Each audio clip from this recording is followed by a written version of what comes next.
from the heart of rural France. This is the Keto Woman podcast, brought to you by me.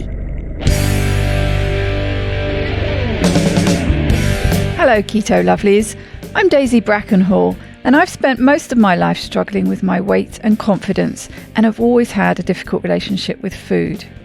Even when I finally got to my target weight, after weight loss surgery and eating low carb, I couldn't maintain it and I was miserable. I've been keto now for over 2 years, and it has given me the freedom to fall in love with food again, without the constant gain, loss, guilt, virtue cycle of before. Health and happiness is where it's at now, running on fat. Welcome to the Keto Woman podcast. Each week I'll be chatting to inspirational women, maybe even the odd man, to discover the secrets to their success so that I can share them with you. So what is keto? Keto is a way of eating that enables you to switch your body's main fuel source from sugar to fat. Who doesn't want to be a fat burner, right? But how do we achieve this? A great place to start is by keeping carbs under 20 grams a day.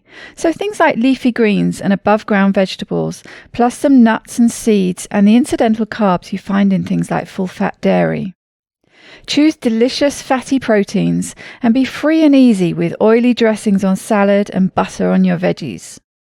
Once you're in the swing of things, you can tweak it to suit you. Make your own personalized keto. You'll hear all sorts of ways to keto from my guests. There is no one way to do keto, no one size fits all. I hope to show you just how flexible and fabulous this way of eating can be. I'm not a doctor, and most of my guests won't be either, so we really can't give you medical advice. It's always best to consult your own doctor when making big changes to your diet and lifestyle, because they know you and your medical history, and so have access to the bigger picture. Wouldn't it be helpful to have one place where you could find all the links? Want to sign up to my new Patreon exclusive Facebook group, Daisy's Lovelies? No problem. How about subscribing to my YouTube channel? Please help me notch up my first 1,000 subscribers by going to links.ketowomanpodcast.com and following the YouTube link. Not following me on Instagram yet? Hit the Instagram button. You get the idea. All the buttons, all the links you need are at links.ketowomanpodcast.com. Welcome to episode number 170 and the second part of my chat with extraordinary man Dan Greef. Owner of Deliciously Guilt-Free, a keto bakery in the UK, Dan wanted to have the same sweet treats but without the massive sugar and insulin spikes, and so makes brownies, blondies and cakes that are less than a few grams of carbs each. He has just been listed by Yahoo Finance as one of their top 10 foodpreneurs. Dan also has an interest in politics, standing for Parliament 3 times, and has a goal to help build the low-carb community as a grassroots movement for change. I promised you cake, and cake you shall have. Well, some chat about cake anyway. More about Dan, of course, and the very interesting life he has led and is leading. His love for politics comes shining through this week, and I think you will agree with me in thinking that this man is going to go far. Who knows? Maybe one day he'll be back on the show as the UK's Prime Minister. One of the first things I'm going to do when I get back to the UK is order one of his selection boxes, and I will share what I think about them with you. I've only tried one flavour so far, and it was a Christmas limited edition, so I thought I would hold fire until I could tell you about things you can get now. That, and I ate them all ages ago. Okay, let's dive in now to the second part of Deliciously Guilt-Free Dan.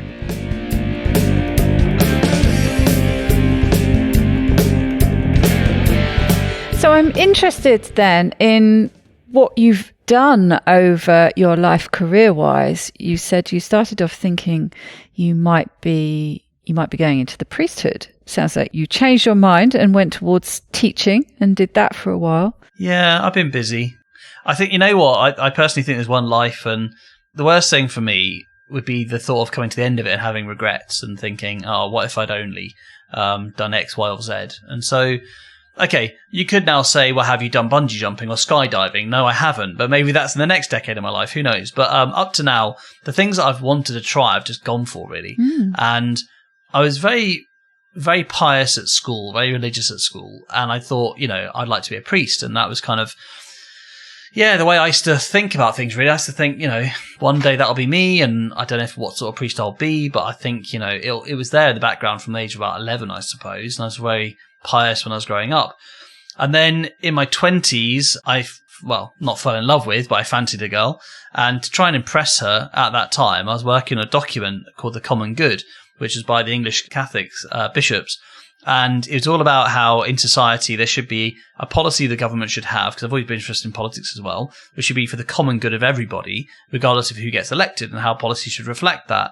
And do policies reflect only niche interests or actually the whole of society? And I thought it was really interesting. So as a way to try and impress her, as you would, as a little geek that I was, I thought she'd love to know about this document that I was reading and how interesting it was.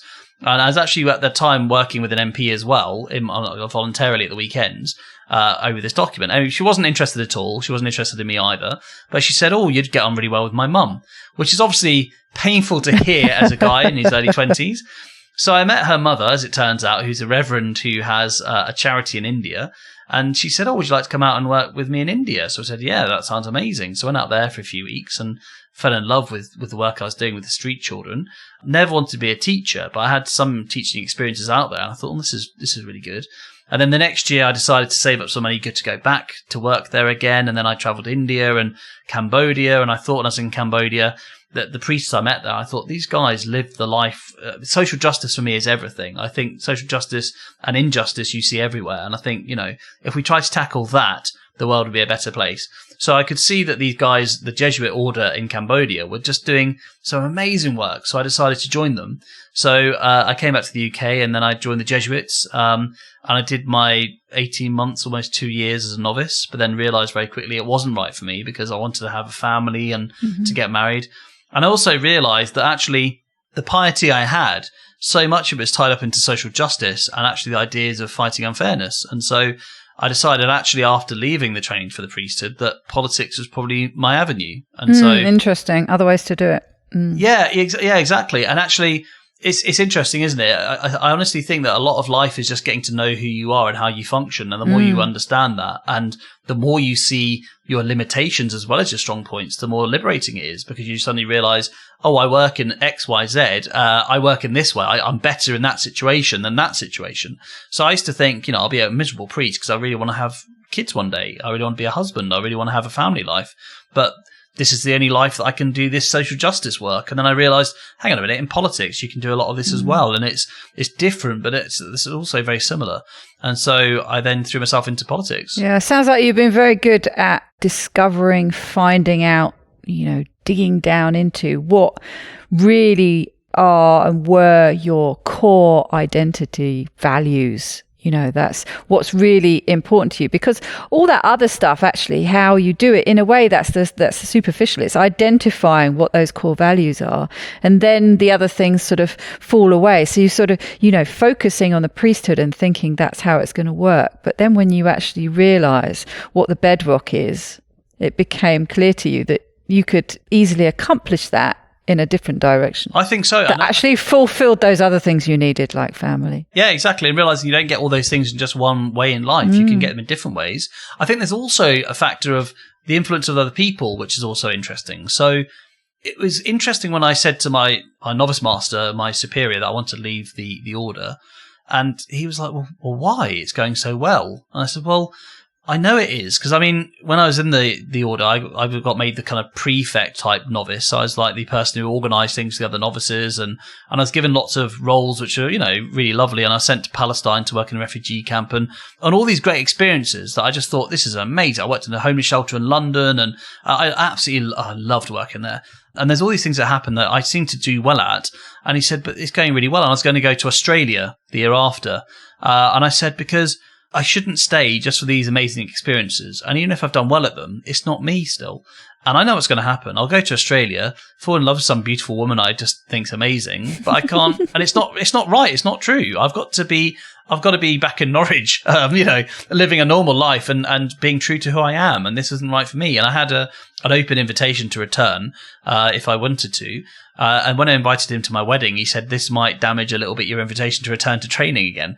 But I thought, you know what? The pressure from your own parish back home, I didn't have any pressure from my family, but if I had pressure from my family or friends or whatever to stay, I could imagine almost staying in that lifestyle because, well, you're doing okay at it. You know, it's fun. You're enjoying yourself. It's a great life. Just go with it.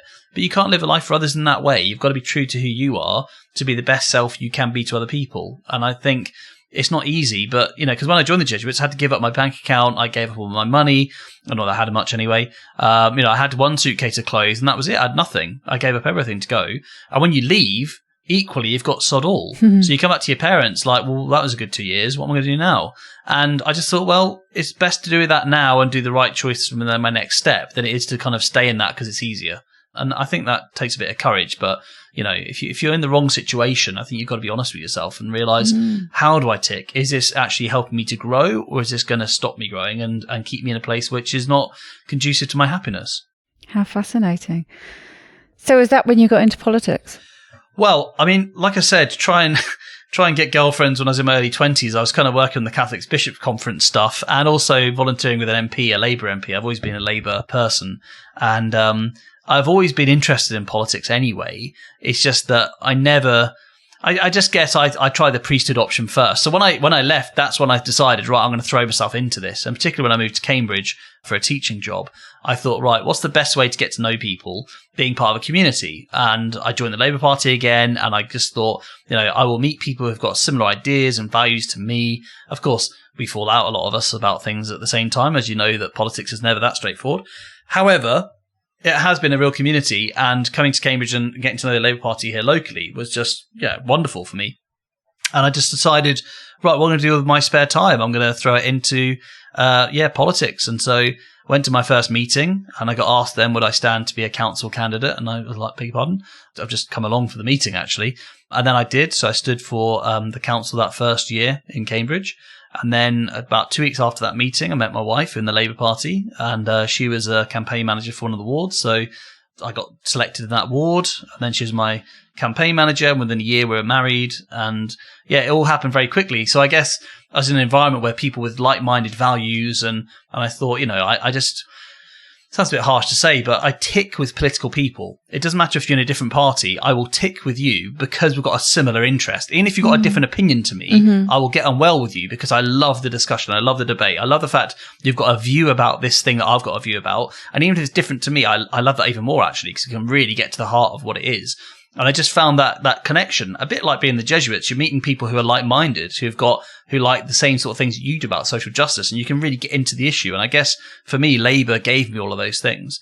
And then the next year, I stood for Parliament in 2015, and then in 2017 stood for Parliament, and 2019. In fact, almost to the day, 13th of December it was last year, I was standing for Parliament again. So it's been kind of a quick succession of things happening, really, from joining the party, getting married, and standing for Parliament 3 times and council 3 times. But it's been kind of a bit of a exciting roller coaster politically, really. And hopefully one day I'll get elected to something, because I've always done pretty hard to win seats. But it's kind of, at the moment, I'm not too keen on rushing into that. I think with my family being quite young, and I've got a small business, and there's a lot of things which take my time up right now. So it's not like I'm in a rush to do those things, but one day I would love to be able to represent people. And you pick that up so readily. You know, you can talk about doing online campaigning or leafleting or whatever you're doing, but there's nothing you can ever replace just having a conversation with somebody on their doorstep where you've gone to whatever street it might be. You'll find in the most affluent to the most poor areas, somebody is in need of something that you can probably help them with. And that is like, wow. And I remember, because this is a bit like being a parish priest, and I've always thought this about being a politician. The way I see a politician should be somebody who looks out for everybody in their community, whether it's a constituency or a ward, and they should know who their constituents are. They should actually care about them. They should be signposting different services to help them, or directly helping them themselves if they can. And I remember one household I used to go to every year to knock on their door for about 4 or 5 years in a row. And one time the chap didn't come to the door. It's on Hartington Avenue in Cambridge. And I remember thinking, oh, where is he? He's not here this year. And it turned out he passed away. And then I saw to his widow. And I thought, well, I feel like I know these people because I've listened to their stories. I remember actually I got his disabled parking space. I tried to help get that organised outside his house and all these things. Then he passed away and I knew his wife and she was really upset. And I had to call the son to make sure that he could look after her. And I thought, wow, if I hadn't have been there, who else would have heard that? Who else would have been witness to her? Who else would have tried to help her in some way? Because we don't have societies that do that very often. Quite often neighbours don't necessarily know each other. Or they don't go into that sort of level of depth. And I thought the things that I left the priesthood because I wanted to get married and whatnot, I can actually still do a lot of those pastoral things in different ways. And that was really fun. And I thought, yeah, this is how politics, I think, should be. You know, knowing that lady's safe and she's fine and she's well, that's actually a good thing to do in the world. And if that's your politics at that local level, then I think politics would be a lot better because it would be focused completely on the community and what their needs are, not necessarily on your own career or on the big national or international platform stuff, but based in the very heart of what democracy is, listening to every single person's opinion. And some politicians in different parties do that better than others. I wouldn't say it's one party's got it and others don't. I think it depends on the individual, but I think that's what a politician should be. Somebody who knows their community, who listens to them and puts their interests first always. Absolutely. You've just described something I was going to bring up. I just made that leap about, what a politician should be. I think politicians get a bad rap these days, and in a lot of cases, justifiably so, has to be said. But yeah, you just described exactly what a politician should be. And it was that link just as you started talking, and I thought, I can see how connected the two things are. You know, I'm thinking of that. The local parish priest, and I'm not into religion. In fact, I really shy away from it, generally don't like it. But that image of the friendly parish priest who, exactly like you say, knows everybody, knows their story, is there basically to serve and to help. And yes, absolutely, that's exactly what the politician should be too.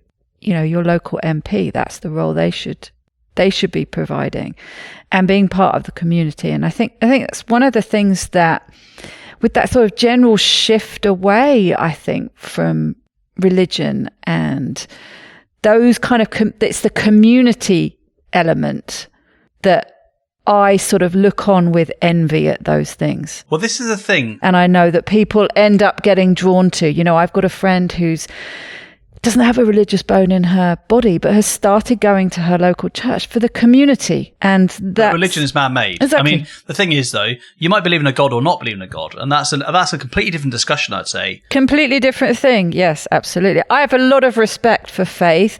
It's what happens with religion that muddies the waters and makes it complicated. For me, actually, if you look at what religion's a reflection of us quite often. Quite often people want rules to live by, or maybe there's been a power game where rules are being enforced upon somebody. That's also very human, unfortunately. But I think the coming together of people, and actually, have you ever read Alain de Botton's book, Religion for Atheists? I think that's right up your street. I haven't, but yeah, I've seen him. I've seen a lot of his lectures and things. He is fantastic. He's superb, I should read that. Yeah. And actually, when I read his book about 10 years ago, I thought, wow, there's so much stuff in here I think is true. And I think it does relate to what you're doing now, actually, on this podcast. There is an element where you probably think, well, certainly I think this, I want to build and be part of the building of the low carb or keto community. That's a community that I belong to. It's not the only one, but it's a really significant one for me. And I honestly think that people pulling together, and it does tie to my politics, I believe that by the strength of our common endeavour, we achieve far more than we do alone, which I've just quoted from the back of the Labour Party membership card there. But I honestly believe that. I think by pulling together, we can achieve so much more together than we can by pulling apart. And I think the other side of politics as well, just relates back to keto as well, is if you see a problem on the doorstep or with your community, which is a bit like a GP actually, a doctor would see exactly the same thing. You see people getting heavier, you see people getting more and more sick, and people outside the UK might not really understand the NHS, but for most of us, and certainly for me, it's something I'm really, really protective of. And I really, really love the NHS. And I think the National Health Service has given me everything in terms of health. And I want to do everything to protect it. And I see it struggling because of the metabolic health syndrome. And there's also a responsibility in that position to say, this isn't good. And I want to look after my community in that way as well. And I can see there's this sugar coming into their diet or carbohydrate coming into the diet, which actually is incredibly unhealthy for them and is bad for the NHS, and I want to do something about it. And I think you can't help but get angry when you see what the food industry does and how it manipulates people. So I honestly think that, coming together as a community is the best way to fight injustice. It's the best way to support each other and to realize that actually you are quite often the victim of a system. You're not the perpetrator that you're made to feel. And actually, I honestly think that we are made to feel that way quite often. It's our fault for what's gone wrong with regards to our health or whatever else it might be. It's just your character flaw. Instead, I'd rather say, look, there's a problem here. Let's be open about it. Let's support each other. And I think we can do that. The fact you're in France and I'm in Britain, the fact that people around the world might be listening to this, we are that community standing together. We can make the difference because we can all stand up and say, no, enough's enough. We're going to tell our family, we're going to tell our friends, we're going to try to change the world, making them realize what they've probably been eating for millions of years was the correct way. And this food industry rubbish that's come along, that's the danger. And it's destroying our free healthcare system. Well, not free, we pay for it in our taxes, but it is destroying it because it's like it can't keep up. And it's an injustice again. So we've got to fight against it. Absolutely. And I think, yeah, you're absolutely right. There's this real potential groundswell, coming up from the bottom, but it's also so important to have and to support people like you who can be going in and influencing from the top down. We need politicians on our side. We need doctors on our side. These are the kind of people who can make changes, the big top down changes that could have a massive impact. You see how these things can swing from one way to another. The different things that could be done at a political level, the influence it's massive on the whole of the country is potentially massive. I bet you're itching to get your teeth into that. Well, that is true. And actually, I love somebody like Asim Malhotra because he is directly influencing policy from the top. He has been talking to Matt Hancock and other people who have influence, and he is directly trying to influence them. And I think that's really important. But actually, good politics is leading the groundswell up. I honestly believe that because, okay, there's been a trend, I'd say, in the last 10 years, probably, maybe even longer, whereby there's almost this idea that we are consumers more than we are citizens. And, you hear it on the doorstep sometime, like, what are you going to do for me? Or, it's almost like, well, I'll vote for the best option for my own interest only. And I think that's a really bad way of seeing it. And quite often I'll say to people, look, I am a normal person like you are. I'm no different. I've got weaknesses, I've got failings, I've got some strengths, and I just literally throw myself into this because I care about it. What do you care about? What are you doing to fight about it? That's all it comes down to. That's literally all it is. And if we all did that, instead of thinking about politicians being in Westminster or in Washington or in Paris or wherever it might be, and that they do stuff to us and we are the victims and we just follow the ebbs and flows of their policy and their legislation decisions, then we're always going to be children. But actually, no, this is our world. This is our planet. We are citizens and we have a responsibility. We must stand up and say, that's wrong and this is right. It doesn't matter what career path or who you are, you've got a bloody voice. Use it. That's what I feel. And I get so frustrated when people are like, they're all the same, these politicians. In fact, I've got a really good anecdote about that. Do you know somebody called Alf Dubs? Have you heard of him? No. Alf Dubs is a member of the House of Lords and he was in the Kindertransplant. So he was brought from Czechoslovakia as a child. He's Jewish. I'm pretty sure he's Jewish, from a Jewish family. He was rescued from the Holocaust. He was brought across to Great Britain through, is it Nicholas Winter, the man who brought all these children across in the Second World War.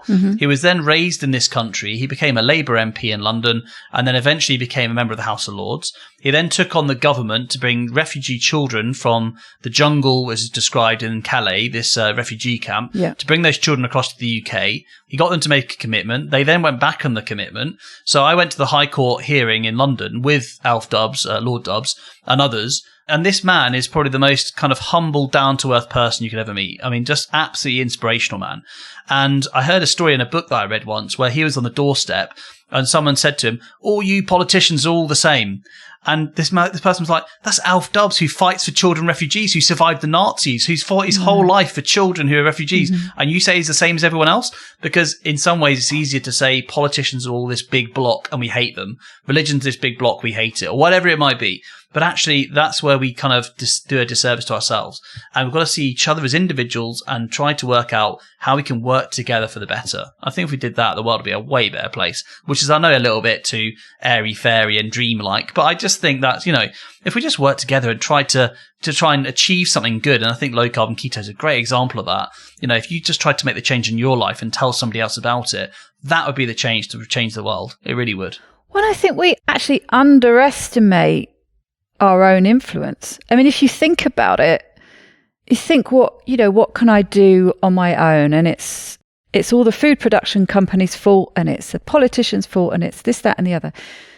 Especially when it comes to those foods, all those processed and refined carbohydrates that are bad for us. And they are overly pushed on us by marketing, often very underhand marketing. But actually, if you think about it, it's still a case of supply and demand.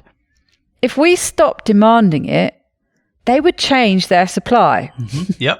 If we no longer wanted processed and refined carbohydrates, if we just stopped buying it and said, we don't want that, we want this instead, they'd start making it. Yep. So we do actually have the power, and it's very difficult when you're thinking it's just me. What difference am I going to make? And that's where the whole community effort comes in, isn't it? And joining up with like-minded people. Yep. Because when you start doing things en masse, you can actually start seeing some change. Well, I'd say there's two levels to that. And the free market model of demand and supply is really important. So, you can't really be somebody who complains about what happened to Princess Diana if you were somebody buying the magazines and the papers before she died. That's with right. The paparazzi taking those pictures. So you're actually funding that.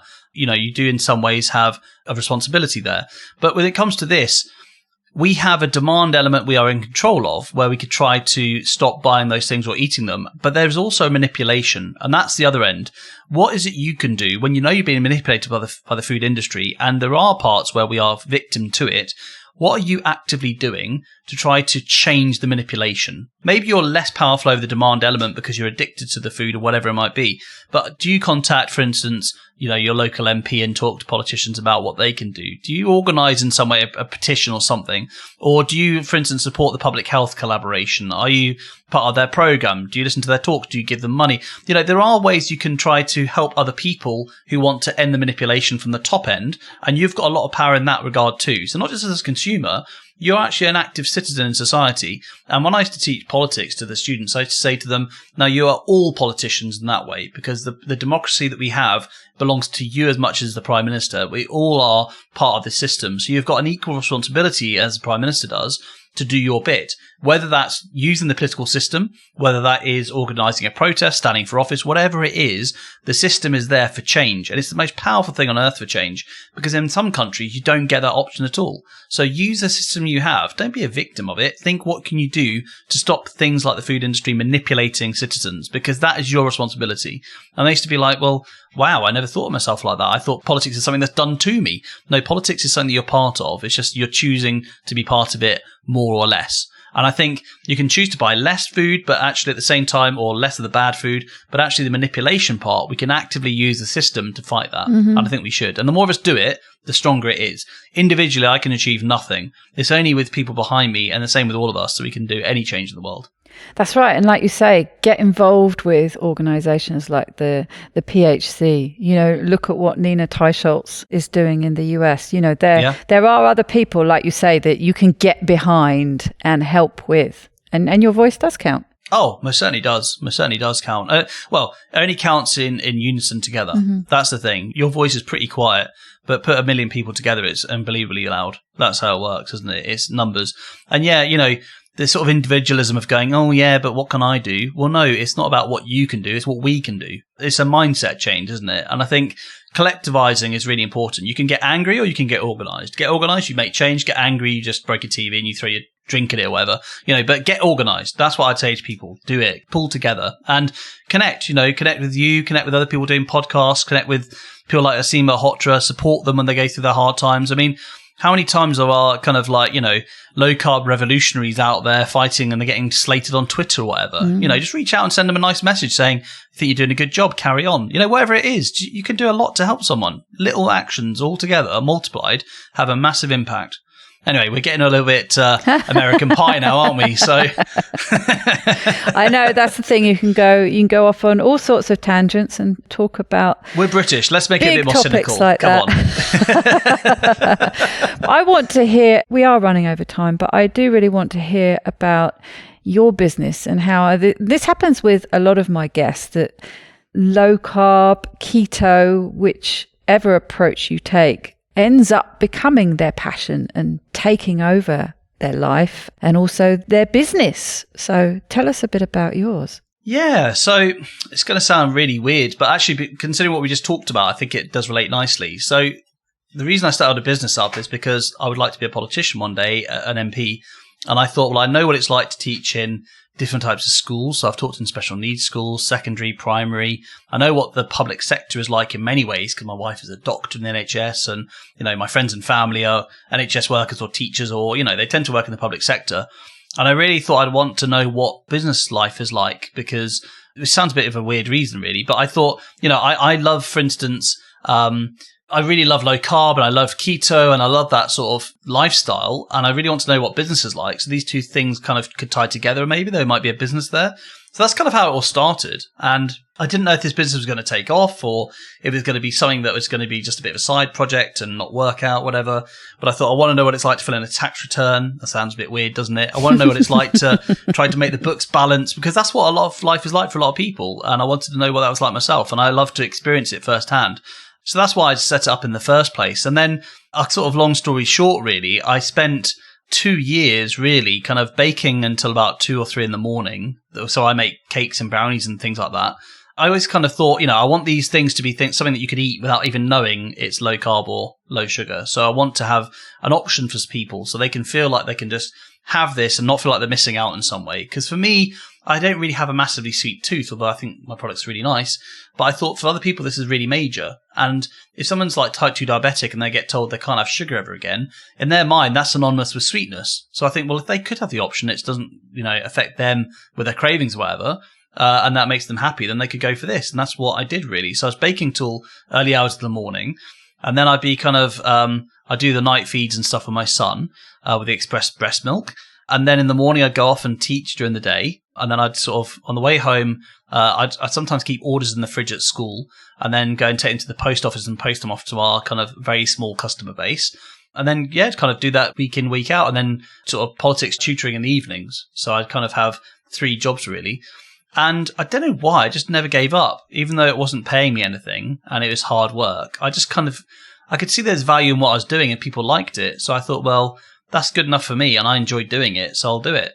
Now, this time last year, I was pretty fed up with politics because we had quite an awful election result for Labour. It was also pretty awful, way more than that, the existential kind of crisis of Brexit and how I felt about all of that. And I thought, oh, this is too much like hard work. And the business really suffered because I just, you can't stand for Parliament. It's the 4th thing you do on top of all that and nothing else suffer. So it was really, really hard this time last year. And I started applying for jobs and having interviews. And I'm really lucky that I never got any of them because I was going to go to work in a school full time instead of doing supply work. And I never got any of those interviews. And I was really gutted at the time. But I'm really glad I didn't now because it gave me the time to keep the business growing as it did steadily from January this year. God, it feels like years ago now. But January 2020 does feel like a lifetime ago, right? And so in that time from January 2020 until March, it kind of grew a bit steadily. And then the lockdown happened and then it all took off. And then very quickly I had to give up the supply teaching and the tutoring, and now I've got staff and a premises, and wow. And it's just kind of gone. Yeah, we've grown 10 times since March. Crikey! Which is fantastic. So it's basically gone from a side hustle to being able to pay myself a wage and invest in the future of the business, and that is surprising. And the way it happened was we were actually, I remember this so clearly. In March, we had one day where we had so many orders come in, and it's because one of our customers was really rating us and raving about how great we were in a Facebook group. So all these people came along, started buying from us. And suddenly I was like, what's going on? My phone was buzzing with all these sales coming in. I was like, what's happened here? And I suddenly thought, hang on a minute. How on earth are we going to cook all this in our kitchen at home? Because we had the 5-star rating from the council. But I was like, we've got a small oven, a family kitchen. I have to clean it all down after the kids go to bed, make sure it's pristine, then do the baking. I'm not going to sleep for weeks at this rate. This is getting ridiculous. So then we looked into the option of hiring a cafe, which was closed because of lockdown. So we went out to this cafe and they said we can have it for 2 months. And I remember saying to my wife, this is crazy. 2 months, like, we can't afford the rent here. We're rent free at home. Can't we just carry on at home? She said, no, I think we should go here and use their bigger kitchen. And we had a few kind of temps come in, students who, like couldn't go to university or whatever. And they went at like sixth form, so they were helping us. And we were there for 2 months until July. And then I suddenly realised we can't go back home now because the orders have come in to the point where there's no space for us in this cafe, let alone in my house. Then we went to a soft play because that was closed for a bit longer during the lockdown because, of course, kids can't go to them. So we were there until August. And then by August, this kitchen came up and that's where we moved in September. So it's a weird journey. I never saw this happening, if I'm honest. Like this time last year, I'd have said, I don't know what's going to happen with the business. And now I'm like, well, this time next year, I have no idea still, but I feel like I'll be doing this full time. Well, more than full time. And I love doing it now because, I feel so much more connected to my customer base. I get to know them and hear their stories and they come onto my podcast. And my podcast is very much, I know yours is probably more about experts and people who are real influencers in the world. I don't know how I got on this, but me too.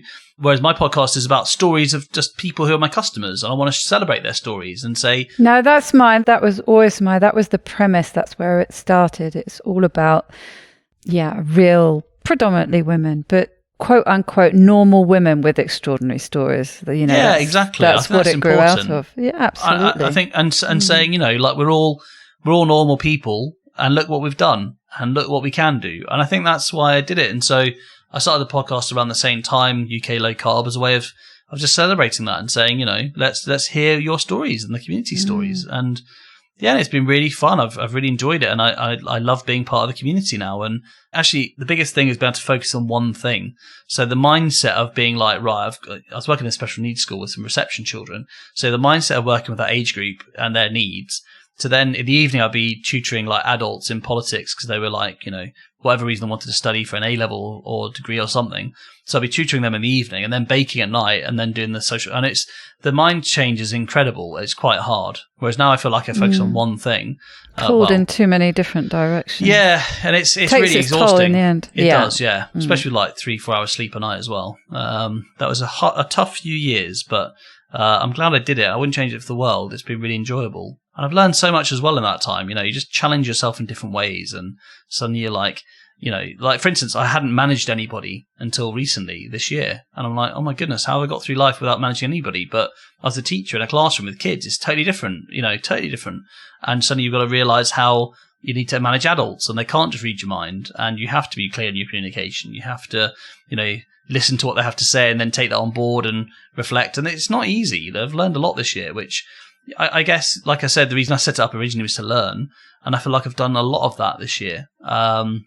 It's been a good experience in that way. It's hard, but really good. Well, it's wonderful to hear of a business growth story this year, when we're surrounded by hearing the opposite, really. I know there's been the odd, very, huge business growth story, like, think of companies like Amazon and what have you. But it's fantastic to hear about a small business like yours that's done so well and has really taken off in what's been such a difficult year. Do you think has COVID had a direct influence on it, do you think? It obviously had an influence with having the premises available to you, and it influenced you that way. But do you think in the more general aspect of it had an influence? I hope in a positive way it has, if people are more aware of how dangerous sugar is. I can only hope. I don't know for a fact, so it's only anecdotal, this. But I just think if people are more aware that actually there is a metabolic health problem, and the fact that Prime Minister caught COVID and has metabolic syndrome himself, and of course Dr. Asima Hotra pointed that out in the press, if that's working towards a sugar-free world, then that could be a great positive from this. I fear that the food industry won't let that happen very easily, so maybe it won't happen, but I think there could be truth in that, certainly. Although it'd be kind of nice if they jumped on the bandwagon. Be happy to share it with them. That's true. The only problem is market forces, and I quite often find, if you've got an addictive substance that's not legislated against, then they'll keep selling it while people still want it because they're addicted to it. So, it's profitable for them to keep selling stuff that people want to eat, and why they're eating it, I suggest it's because they're addicted to it. So I don't know if they would change. But if they did, that'd be great, obviously. But then there's also the other factor. Somebody said to me, and it's really good actually, he said, you want to grow a business, but why do you want to grow? And think how big you get. He said, because for instance, he's known of some businesses that start off being handmade artisan food, and then he sees them over 10 years compromise to get onto the shelf in the supermarket or whatever. The quality goes down. That's true. The seed oils go up. And before you know it, you've got a food that you didn't set out to make, but it's become the lowest common denominator to sell on a shelf. So, he said, so why are you doing it? Is it because you want to make that change to your customers that you care about? Or is it because you want to sell to more people, but compromise what you do? And I never thought about that before. So the food industry, I fear, if it did change because of the sugar thing, would still probably have seed oils and other things in it because it's cheaper to produce. It's also easier to store. I mean, a big problem that we have, it's not a problem at all. I think it's just we do real food, but people who don't do real food can keep something on a shelf for like 6 months to a year without any problems. And I think if I can't remember who said this originally, but if it's there to make the shelf life longer, it's probably there to make your life shorter. And that's the way I look at it, and I don't have preservatives in my food. It's a 7-day fresh food. Keep it in the fridge. Otherwise it will go off eventually. And the food industry, unfortunately, cuts corners because that's a whole system which is set up in that way to do that. It's the most economical way to get food into your mouth for the cheapest price to the producer as possible. So, yeah, I think that's why small businesses are doing well, because you can get a much better service. It's much more caring. People, I know my customers, they know me as well. And they also know this is food that I would only eat myself and for my family. In fact, that's how it all came about, because it's food that we wanted to eat because we were giving up carbohydrate. And so we're happy to eat it ourselves. So if we'll eat it, then hopefully you'll find it nice as well. And I think there is that. There's something with the low carb community, which is very much based in small business and little groups of people who all know each other. And I think that's really lovely. That's right. I've noticed that from going to some of the low carb conferences, especially ones where they've got the stands where they're sharing some of their food and you get to talk to them. And yeah, it's lovely to hear about them, and you can just feel the passion they have for their own products because it's all wrapped up in their own personal life as well. And there's nothing to say that you were talking about, how big do you want to get? But it's not to say that it has to stay really small. Yeah, you're not talking about having them on every supermarket shelf, but as you've shown over just a few months, you can ramp up production to still be getting a lot of that product out to a lot more people. Yeah, as long as, like you say, you don't give up on your values. That's what it comes down to. That's right. And also, we've got complete control over everything we do because we produce it ourselves. Some manufacturers, the stuff I've learned about the food industry from doing this is quite incredible. Some people say, I want to make this product. They'll go to a factory and they'll say, make this for me. Now, of course, you can still have your values maintained. Of course you can. But I would be worried that perhaps there's a chance that they might start slipping the value down to make the production cheaper for them. So, we have complete control about what we make. We make it all ourselves, fresh. People say to us, like, I ordered now, I expect it to be sent out straight away. It's like, well, your stuff's not baked yet. It's all freshly baked for you. So that's a good thing. We generally get it out within 24 hours because we're pretty quick. But even then, it's going to take a bit of time just because everything is fresh. You don't want it sat on a shelf for weeks. Then you suddenly turn up and we're like, send it out quickly. It's all baked fresh. So, we've got complete control over that. And no matter how big we get, I think, I read a really good book about business and it said, try to grow to the point which is a natural point for your business and your community of customers, and just try to get to that point where it seems to be the sweet spot where you're not overworked, but you're living out of this business. You're not rich, but you're doing okay and you've got a nice lifestyle. And effectively your hobby, which is what this business was in the first place, becomes your life and you just love doing it. And that's what I think we're getting to. And it does worry me a little bit thinking, well, we've grown in a pandemic. Will that all suddenly reverse? And, the vaccine comes about and it's the light at the end of the tunnel and suddenly everyone goes back to the old ways. And you just hope, well, I don't think that will happen, but I've got to try to invest a bit more now to make sure it doesn't happen by really nurturing the customer base and, and growing this thing with them. So it's what they want it to be. And then, and then that will make it much more sustainable in the future. Mm. Yeah, I don't think so. I think... Thank God. If you'd said, yeah, you should be worried, mate. If I was you, oh dear, I'd turn back to religion pretty quick. Well, I'm afraid for those people listening in the States, you're not going to be able to send them to them. But we used to. Where can Brits find you? We used to. Did you? Up until February, March time this year, we used to send the stuff to America. We used to have some subscribers over there. So every other week we'd be sending stuff to America. And crikey. It was getting there quicker than it was in the UK. Oh, dear. Yeah, which is a bit shocking. Good. But since the pandemic's hit, we've had to stop that because... stuff was going missing in the UK, left, right and centre. The Royal Mail was completely on its knees at pretty much, well, I'll say one point for a few months at a time, pretty much. Yeah, so we've just concentrated on the UK now, and actually that's growing really well for us. But yeah, I'd certainly like to have, to maybe open up one of these in America one day. It'd be amazing. Right, see if you can make this come true for me, Daisy, okay? Mm-hmm. Basically, what I want to do, I want to be in the low carb community.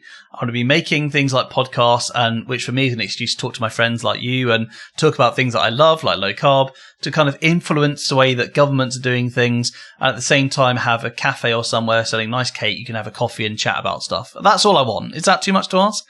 No, it's fine. You just want to do everything. That's fine. Yeah, exactly. Just want to do everything at once. But you know what? I think if this was in America as well, it'd be great to have a place where people could meet, where they could have regular talks about things, or just, like the Keto Fest on a regular basis. Oh, it'd be wonderful to have a keto cafe. Yeah. When you first said the first premises you went into was a cafe, I was thinking, well, once everyone can get together again, that would be a lovely venue with you baking the cakes in the kitchen, and then lovely coffee and cake out the front. Perfect combination. So a few years ago, I said to my wife, I want to have a socialist cafe, and she said it's a disaster, it will never work. What are you talking about? I said, but it could be a place where political people Is that where you can go together. And pet a socialist, like one of those cat cafes? I don't think it'd do so well in America, would it? But in Europe, maybe more so. And you could have like talks and live music and people who are similar minded coming together. But I now think, make it keto. In fact, there is a keto cafe in London now, and I've been to it. They're great people, Ian and Lisa, who run it. And I think, they should be open again now, if not already, after the most recent lockdown. But I think there should be more of them, and we should get together more often. And I mean, I feel sorry for them. They opened up in February, and of course, very soon after that, the pandemic hit. So, it's only in its infancy. But I think those places are really important, and we should have meeting points where we can all get to know each other. And, that is, I guess in many ways ties back to my religious thing, it's pulling people together again and saying, what can we do together? And if we know each other, I mean, if you look at like diabetes.co.uk, what an amazing community and forum that is. That's and right. They really, they meet up people on that forum and they know each other, and what an amazing thing for good that has been. So I think we should have more of that. I think the next 10 years will hopefully see that growth as well. And how better to do it than over cake? There you go. I mean, try and sell me religion I'm not so interested in, but if you tell me there's cake there, I'm in. What about if I had a bit of Latin I spoke at you? Would that appeal to you more? Sanctus Dominus? No? Yeah, why not? As long as there's cake, I'm in. As long as there's cake, yeah. Let them eat cake, yeah. Actually, that's the tagline I'm thinking about. You could actually say, have your cake and eat it. I think that would work, wouldn't it? Because you're having your cake, but it's got less than 2 grams net carbs in each cake, so it's kind of tiny amounts. So you can have your cake and eat it. Yeah. Absolutely. So, I started asking you, and then we ended up going off on a long ramble answer. We haven't actually got the answer yet. Where can people find you? That's what politicians do. So yes, but you need to answer this one. Well, you wouldn't expect me to answer a yes/no answer to anything. I'd like to talk around the houses for 10 minutes or so. The sun's coming up. It's tomorrow morning. So we're deliciously guilt-free, and the website is deliciouslyguiltfree.com. And equally, you can find on social media just Deliciously Guilt-Free, I think it is, for Instagram and Twitter and whatnot, and Facebook. There's also Deliciously Guilt-Free Chat, which is a great Facebook group. You're more than welcome to come along and join in the conversation. And then the podcast is UK Low Carb, and that's where I get a chance to really let off steam and talk about these issues a bit more, because not everyone who likes keto cake is really into the politics of change in keto. So so I like the UK Low Carb to talk about the stories and these issues with like yourself. And if you want to talk about the cake and the nutrition and macros, then you've got Deliciously Guilt-Free Chat. So that's where that is. Fantastic. Thank you. And it sounds like once all the postal systems everywhere are back up on their feet and working properly, that you can get them out past the UK. I wish. Let's go back to Brexit again. Come the 1st of January, I don't know what's going to happen. I mean, I say that because, of course, the Prime Minister doesn't know. The news at the moment seems to be that things are faltering somewhat. Maybe when this comes out, things will be all sorted. But yes, last thing I saw him saying that we all had to prepare ourselves for a no-deal Brexit. So maybe. But then I think we've all been preparing ourselves for that a while anyway with him in charge. So yeah, let's not get too political. But yes, you're right. And so in terms of shipping to other parts of the world, I'm going to give it a few months and see just what happens first. Let's survive the rapture, and then we'll go from there. Fantastic. Well, I can't wait to try them. Looking forward to it a lot. You got some winging your way to you now, actually, haven't you? Just I have. getting through the French postal system. Very, at some very point. excited. Yeah. Cool. Well, I hope you enjoy them, and let me know what you think. I will. Well, we've gone well over time, and we've Well, we've chatted about all sorts of things and I've enjoyed it very much. But we wrap up in customary fashion with a top tip, please. Yes, my top tip that I've learned from my own experience and other people's is, it's going to sound really like American Pie again, but you're only human, so just do not beat yourself up. This is what I learned from gentlemen, and I completely agree to this. Your willpower will fatigue after a while, so make your environment the best it can be for you. And if you know there's a problem with something, just chuck it away or give it to somebody else straight away. Don't even have it around tempting you. And know that even if you do make a slip, I mean, that's all judgmental language. I just shouldn't say it like that.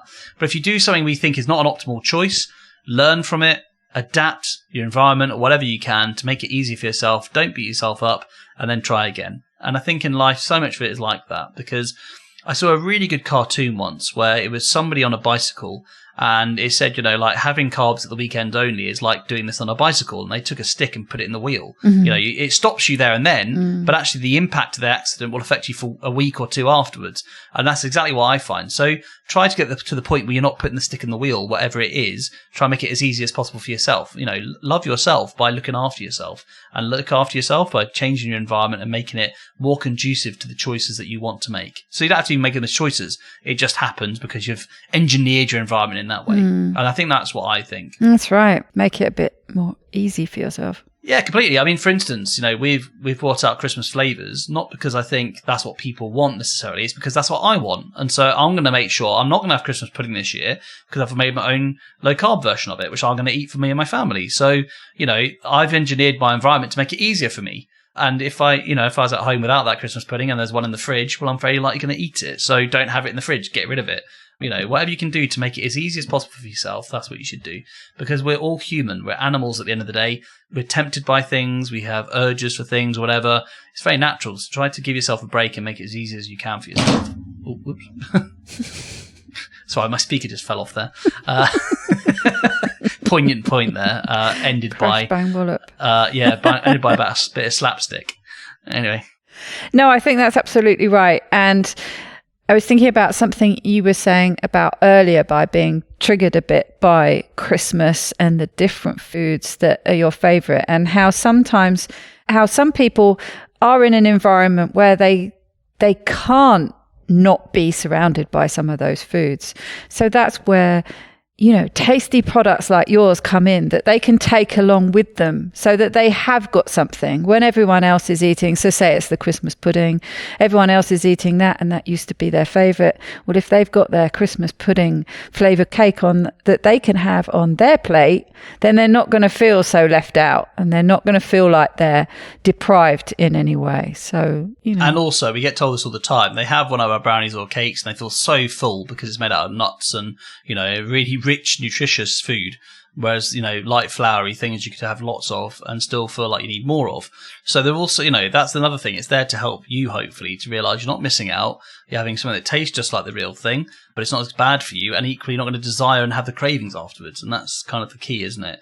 Obviously, it depends on what, you know, your cravings are. But I think that's what we get from most of our customers, which is lovely to hear, actually, that people feel, again, I keep saying this word, but liberated. And that's really important. They've changed their environment so they feel liberated from being addicted to the carbs so much. So that's, you know, it's all good. Yes, because no one actually enjoys being a slave to these foods, do they? I certainly never used to. Exactly. You know, a slave to smoking or alcohol or whatever it might be. You know, you are a prisoner in addiction. And I think that's what a lot of us feel with food. I certainly know I do. That's right. Well, Dan, it's been a great pleasure. I've really, really enjoyed talking to you today. Thank you very much. It's been great. Thank you for having me on. I've loved being an odd man. Sharing my oddness of the world. So thank you for that. I was listening to the show for years, so it's lovely to be here. Oh, thank you. That's nice to hear too. It sounds like you've got a lot more to share, so we'll have to get you back again sometime. I'm sure I can talk about something, yeah.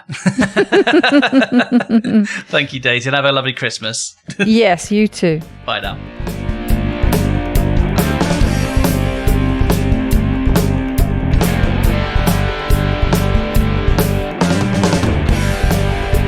To get the resources and links from this show, please go to ketowomanpodcast.com/episodes. Please share this podcast with as many people as possible by sharing one of my links or just taking a screenshot of an episode that you enjoyed. Reviews really help raise the profile of the podcast, which gets it in front of more people, but also helps me attract a wide variety of guests. So please take a minute to leave a review on whichever podcast app or platform you like to listen on. It doesn't go unnoticed by me, the people who regularly like, share and comment on my posts. Your support really does mean the world to me. Thank you. Are you enjoying this podcast? Help me make more episodes and videos by making a pledge at my Patreon page, patreon.com/Keto Woman, or simply hit the support button on the Keto Woman podcast website. Don't forget to join in the fun on the Keto Woman podcast Instagram and Facebook pages, and Daisy_Keto Woman on Twitter. Are you my next extraordinary woman? Maybe you've got an idea for a show, a topic you would like to hear about. Let me know how I can tickle your earbuds by dropping me a line at daisy@ketowomanpodcast.com. Many of you will have seen her steal the show at the inauguration this week and have been moved by her like I was. So who better to provide our end quote this week than Amanda Gorman? There is always light, if only we're brave enough to see it. If only we're brave enough to be it. Bye-bye, Keto Lovelies.